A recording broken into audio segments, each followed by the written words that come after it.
And okay, all right, here we go. And I think we're live now. Oh yeah, are we live? Yeah.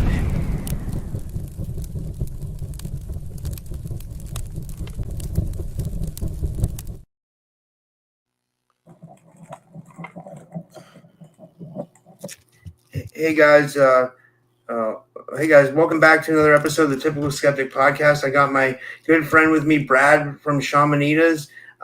He creates an alchemized Amanita Muscaria designed for spiritual awakening and healing and subtle recalibration. He's a practitioner of shamanic and hermetic traditions. Brad's work bridges ancient plant wisdom with modern spiritual seekers.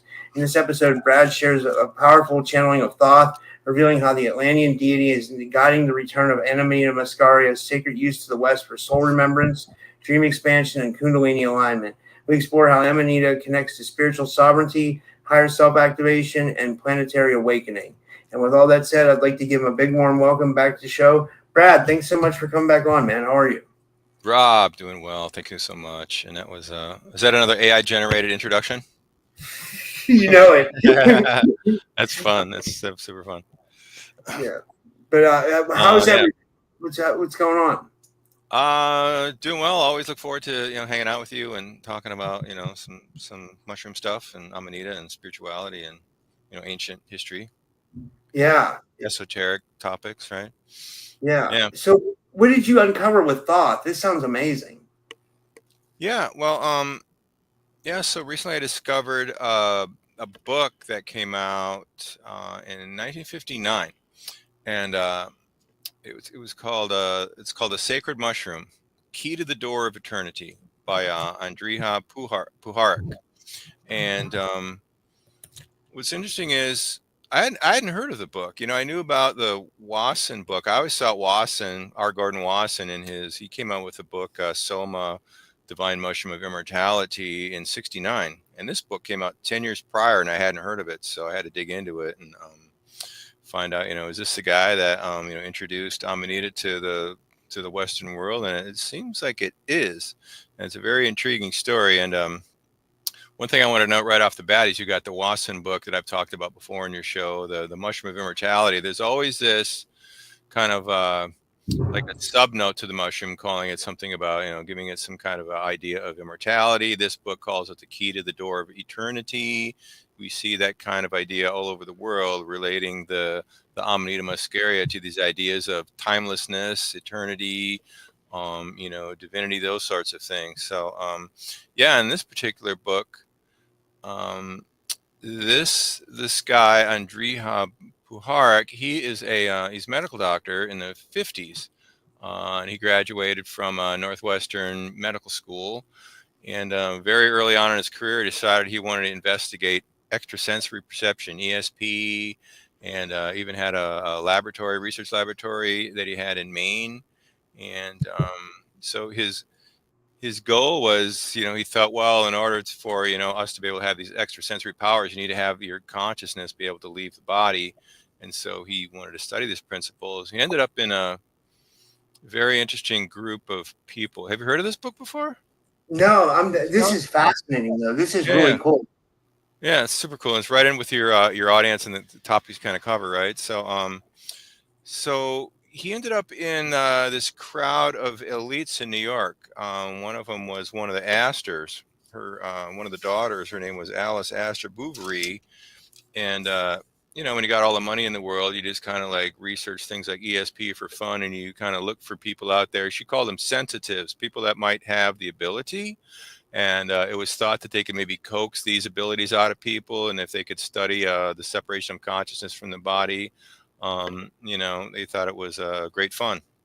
So Andrija had a relationship with her, and he ended up actually going into the army, and he had some other interesting friends. He had one friend who with the army was head of psychological research. So he was, maybe he was in the club. It sounds like he was in the club.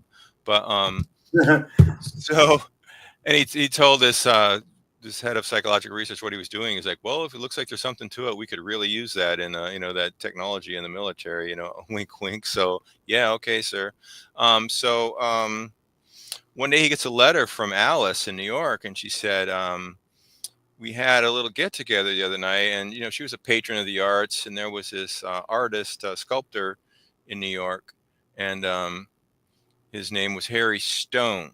And that was a kind of a pseudonym they used for the book. His actual name was Stump, like a tree stump, which is interesting because Amanita has a relationship to trees. But anyway, so Harry Stone was at one of her get-togethers, and at one point he was going into a trance, and they were using techniques like hypnosis and things. And then at one point she had a lot of wealth and she had connections, but she had an actual artifact from Egypt, and when she put it into his hand, he kind of like started like almost convulsing and going into this other character that he called Rahotep. He started channeling this.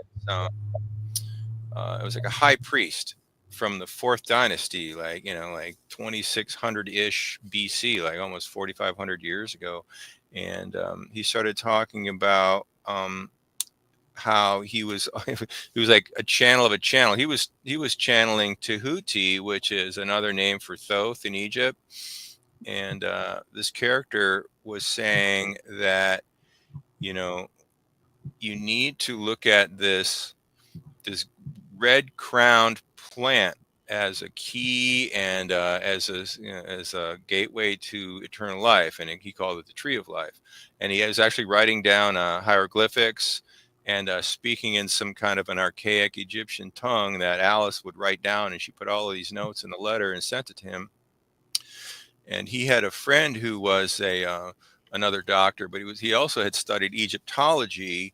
And so he said, hey, I don't want to sound too crazy, but I've got these notes here. And can you, with your background, tell me if these are legitimate or not? Because, part of this book is him trying to figure out if this guy is just kind of playing a parlor trick on this generous benefactor kind of woman who might want to fund him in some way. So he wanted to make sure that he wasn't just a grifter, right? So he got the guy to look at these hieroglyphs, and he said, yeah, well, this right here says this is a hieroglyph for a red crown, and this is definitely the hieroglyph for a plant. And then he was looking at the language, and he said, yeah, it looks like the time period fits the hieroglyphs. There's some kind of an archaic hieroglyph that not everyone is familiar with.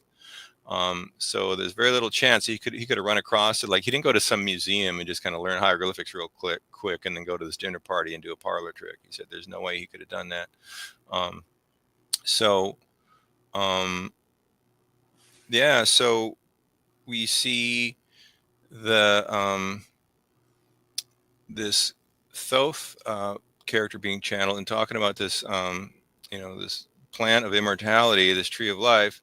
And then we've talked before about how we've got all these archetypes around this mushroom. Like, we've got the John Allegro book in 1970 where he says, hey, the Gnostic Christians were actually a mushroom cult, and Jesus was another name for Amanita Muscaria. And then, of course, we got Gordon Wasson saying, well, these archetypes in the Rig Veda, Shakti and Shiva, they kind of represent the masculine and feminine aspects of Soma, the mushroom.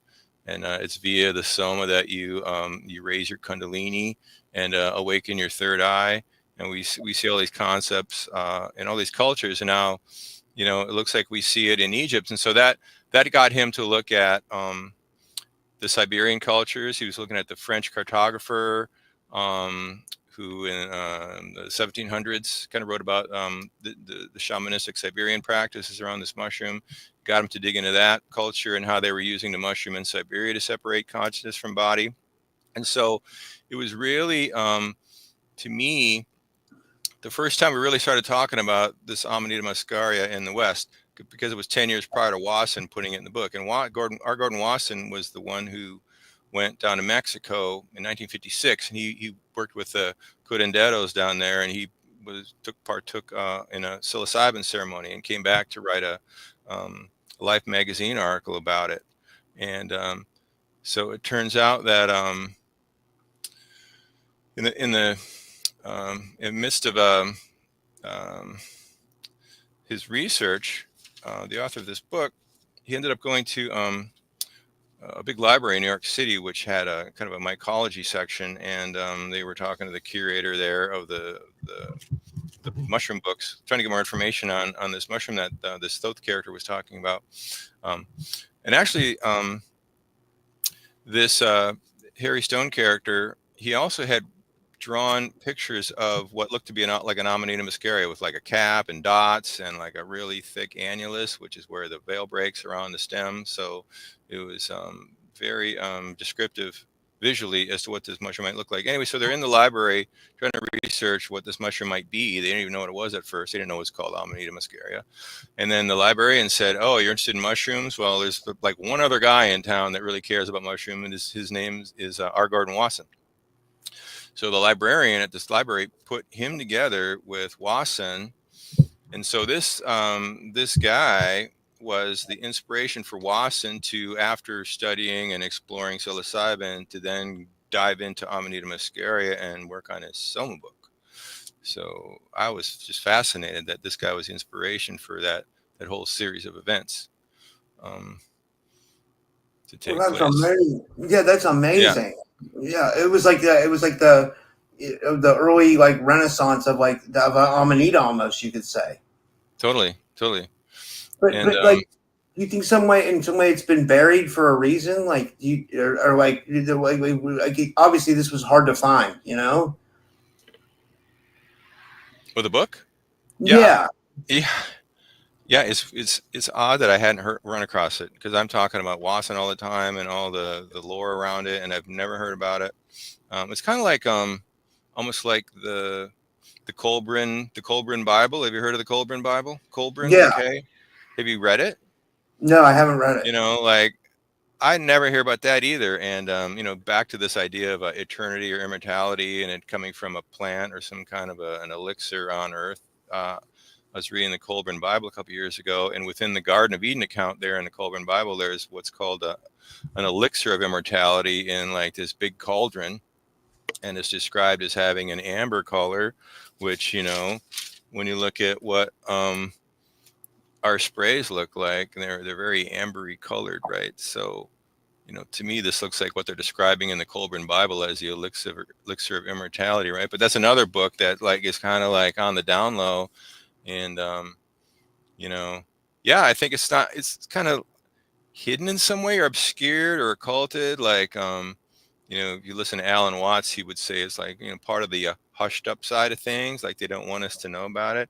Or some of it might be too, it's kind of like woo woo because it's about ESP and a channeling, and it's not there's some interpretation of these hieroglyphics, and some people say, well, yeah, that could be a mushroom hieroglyph, but it's also defined as being some kind of a sunshade for the pharaoh. So there's like dissension around what these are actually meaning, right? But I think when you look at what these characters in Egypt represent, you kind of dive into like the Osiris and Isis story, and how Osiris, you can find these and if you go to my website, by the way, this book I'm talking about, there's a PDF link on my website, shamanitas.org. You can go there and download it and read it, and be fascinated yourself, everyone. But so when you dig into like the Osiris character, when you look at Osiris and Isis and Horus, of course, we know there's very, very similar parallels to the Joseph, Mary, and Jesus story, right? The virgin birth and the being reborn again, death and rebirth, and those sorts of ideas. Well, you can find motifs of Osiris in like red and white. He's got the red, and the red crown is a known thing in Egypt, right? And there's a glyph for red crown. Well, red crown is the Amanita cap, right? So, and he's dressed in white, and we see that motif in the Vatican, where you've got the bishops and the Pope in their red and white. You've got the Sufis, the whirling dervishes with the red caps and the white gowns. We see the Santa Claus, red and white. So you definitely see that in Egypt too. And everywhere you look, though, it's very occulted. In the Gnostic text, it's not, they're not saying it's a mushroom and what it actually looks like. It's always veiled in some kind of a metaphor. You know what I mean? Like all our history, like these are archetypes. These are anthropomorphic, energetic, aspects of divinity and energies and that sort of thing. But so it's always kind of presented in obscure language, like it's all like hidden in symbols, right? So like the Soma book, he has to make a case that Soma is the Amanita. They didn't exactly say it's a red, white cap mushroom. They didn't exactly tell you what it is, right? It's all part of the puzzle that we're immersed in here in the, the simulation dojo Earth, right? Yeah, honestly, that is what it seems like, right? It's like it's fascinating to me. It really is. People in the chat are talking about Alan Watts. They said, it's interesting that like you brought up Alan Watts. Like that's yeah, wow, man, this is really fascinating. Yeah, well, so yeah, Here's something else I learned from the book that I didn't realize. So one other thing that this Harry Stone character channeled was he wrote down, like, it looked like a T, like a scribbly line T, and he mentioned that it was related to the sutures in your skull. You know, like when we're born, we have that soft spot on the anterior portion of the skull called the fontanelle, right? And I go, oh my god. So, well, in the book, there's one section where, believe it or not, the author of the book knew Aldous Huxley. Random. So Aldous Huxley goes to Maine to the laboratory to observe this channeling, and they're doing a channeling session. And by this time, they had actually found some Amanita Muscaria in Maine to experiment with, to be guinea pigs with, and try to figure out, the effects of it. And turns out the variety they found in Maine was kind of a yellow-colored, white dotted capped mushroom. But so they were trying to give some of this mushroom to Harry in the presence of Aldous Huxley. And then all of a sudden, Harry went into a trance, and he said, "Give me the mushroom." And he showed him, as Tahuti, again, channeling Thoth, how to do the mushroom properly. And he took some of the mushroom and put it on his tongue. And we design our spray to be sublingual, so kind of like around the tongue area. But then he also showed them that you put it on the T section of the sutures on the skull. And that section, that intersection, is actually called the coronal suture, like crown chakra, right? And then I go, oh my God. So I go, I wonder if when we're born, we've got that soft spot right there. I go, that's pretty much where your pineal gland is, right? Your third eye. So, it's like you'd be tapping into another way to tap into your third eye, like at a higher level, right? dude, when we're born as babies, we're still like, you hear about these stories about kids like talking about past lives, and we're like just full of awe and Yeah. wonder. And our favorite game as a little kid is like peekaboo, which is hide and seek, which is the nature of this game we're in, right? God hiding from itself, right? The all. And so I did a little thing I did a Google search about the fontanelle and the pineal gland, and it came up with some interesting language. I wanted to share that right here. So it says, while the coronal suture and pineal gland have distinct functions and locations, there's a link during development, particularly at the forebrain, midbrain boundary, development alignment. Research suggests that in mammals, the coronal suture aligns roughly with the area where the telencephalon, diencephalon boundary and pineal gland develop. It was confirmed by the AI on Google. Signaling and specifications. The model proposed that signals originating from this area plays a role in specifying the coronal sutures by keeping the frontal and parietal bone analogous. So anyway, so that was kind of confirmed too. Like our pineal gland is right there, and I think we see in kids, like when they're maybe channeling their past lives, they kind of lose that ability at some point. It seems like as these sutures are closed, we kind of lose more and more that direct connection to our higher self. You know what I mean? And it kind of like gets more obscured.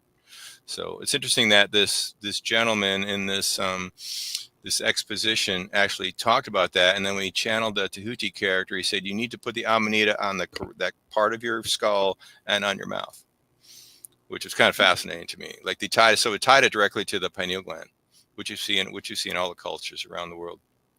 Wow, that's amazing. Yeah. That really is amazing. You really you come up with the best information, Brad. This is like next level stuff, for real. I know, it literally blew me away. I'm like, are you kidding me? Like always something new to learn, right? Yeah, honestly. So do you feel like Thoth, like, and the ancient Egyptians, like, were really keyed in on Amanita? Do you think they knew, like, the spiritual significance of it as well? Oh, definitely. Yeah. When you look at all these motifs in every culture, they're saying the same thing. Like you look at the Osiris Isis story, it's about, so like you basically got Osiris is the masculine energy, like at like your root chakra energy, and you've got your feminine, divine feminine, that would be Isis. That would be your like cerebral spinal fluid, your crown chakra, um, sacred oil, your chrism that you want to raise. And so it's like we were born into this game here, and it's like first you have to figure out that it's a game, then you figure out like what are the rules, what are the tools, and then and all the ancients tell the same thing. You're here to raise your Kundalini and realize that you are a divine spark, and there's nothing but to do but just fall into a place of like what the Vedics would say, bhakti yoga, or divine like just uh, like a divine devotion, or submission to what's happening in the now, because it's not even really up to you. So it's just raise your Kundalini, connect to that energy, and then be the observer in your now. So, and it's always the same thing. And so in all these cultures there's going to be two characters, and like if it's masculine, feminine, they're going to represent those energies. And then we know that the goal is to have the alchemical marriage in the heart chakra, open that with your pineal gland and connect to the universe, and that's being reborn.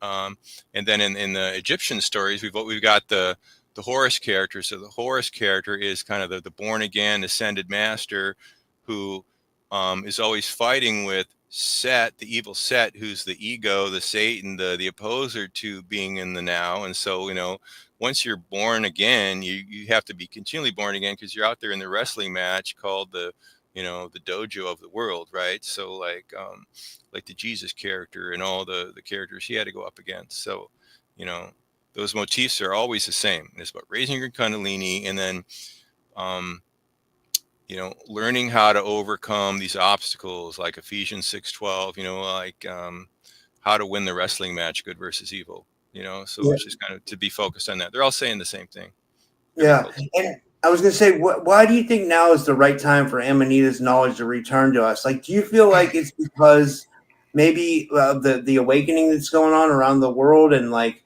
now's the time for it, for real seekers to kind of embrace, you know, that level of spirituality?